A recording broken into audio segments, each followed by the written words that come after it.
Callan for 74XX back with another Arcade PCB Repair. This time I've got a super rare game called Devilfish from a company called Artic, and it's got a secret that's keeping it from working. Let's get started.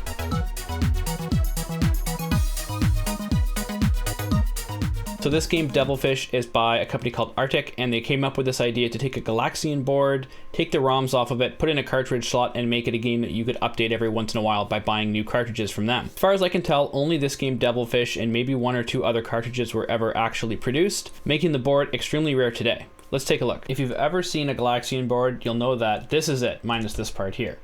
All the AC to DC conversion stuff is not populated up here, so it just uses DC power.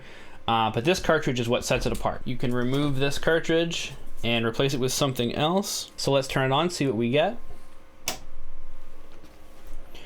All right, well, the game exists, but it's just flipping back and forth. We're almost certainly in a watchdog reset. If I probe pin 26, we will see that we are indeed just resetting. But we've got a solid video signal and everything else, so I'm thinking that all of our timing is perfectly fine.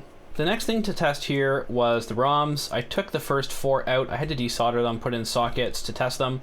They did all resolve to the Devilfish G ROM set in MAME, and none of them had any errors, so I didn't go through everything. I decided to keep going, assuming that most of these would be okay. I guess some of these will be graphics ROMs anyway. The ones, probably these 4 are going to graphics. These 8 are probably going to the program. Next, I went to the Galaxian MAME driver and tried searching for that ROM set, which was DevilFSHG, and just looked to see if there's anything that would help me here. So I can see it's got some similarities to a bootleg Pac-Man, some information about the dip switches. Down here it shows that the IRQ line is interrupt, not non-maskable interrupt. And then here at the ROM listing, there's a note that the Artic multi-system had a CPU enclosed in an epoxy block. So I found this image of a Devilfish board, and indeed the CPU is covered in a big epoxy blob, so anything could really be inside here to provide some copy protection. So this really gave me pause about whether I could actually save this board, because really anything could be in that CPU block. As an example, the CPU7 block from a Burger Time is completely encased in this green epoxy. For that one, I did actually drill it all the way out and make a reproduction, and I do make replacement kits if your Burger Time is broken. This could be the problem. But of course this time I didn't even have the CPU block, and I didn't think I was going to be able to find one. So I thought maybe I was out of luck. Then I started thinking about that line I read in the MAME code, which said that on this version, the interrupt request was handled by the int pin and not the NMI pin. If we look at the Galaxian schematics, if we zoom into the Z80, we can see that this pin 16 is not being used, just tied high, but the NMI pin 17 is going to a signal. So could their encryption scheme really just be swapping those 2 pins inside their epoxy blob? So I made this, which is a Z80 and a socket that simply switches pins 16 and 17. We remove the vanilla Z80 and install this modified one. Let's turn it on again. And there's the game, Devilfish. So it really was that simple. They just swapped those 2 pins, encased it in epoxy, and hoped nobody would ever crack it open to find out what happened. Let's turn the sound up here, give it a test.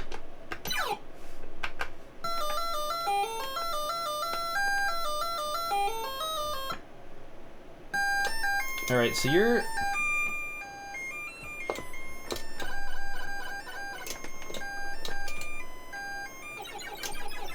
I don't know what's going on. Now, Galaxian did not actually have up and down, and this game needs it. So I'm guessing they added it onto either some of these empty spots here or here. If I put my probe on one of the pins that is going to a control already, and I kind of sweep along these pull-up resistors, there. So there's a beep there. So all the controls will be attached to these resistors. Nothing here currently. Let's see if it's attached to a resistor. Yep, that one is. And then maybe the next one. That one is too. So I'm guessing that this is up and down just because it's close to the rest of the controls.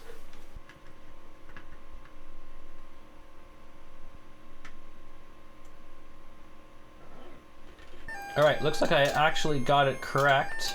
Can I go up? Ooh, I got down right, maybe not up. So I can drop fish and make these octopus guys get bigger. Then I want them to go through the gates. And then I like eat them.